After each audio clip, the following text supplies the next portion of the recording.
Mohon izin Cindy, Kompas TV, saya mau nanya soal kan kemarin terbit Inpres efisiensi untuk pemerintah. Nah kan Inpres efisiensi anggaran kan pemerintah dikasih deadline untuk mengidentifikasi yang bisa diefisiensi lalu dikonsultasikan ke DPR. Tanggapan dari DPR soal kebijakan ini apa?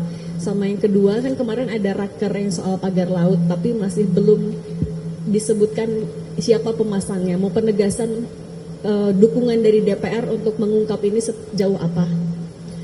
Ya, efisiensi itu akan menjadi sangat baik dan efektif dan harus dilakukan bersama-sama. Jadi memang itu satu hal yang tentu saja DPR dukung, bahwa kemudian pemerintah, presiden berharap bahwa di tahun 2025 ini APBN itu dipergunakan dengan sebaik-baiknya, seefisien-efisiennya untuk kesejahteraan rakyat. Jadi DPR dukung apa yang menjadi kebijakan dari pemerintah dan presiden khususnya terkait dengan pagar laut.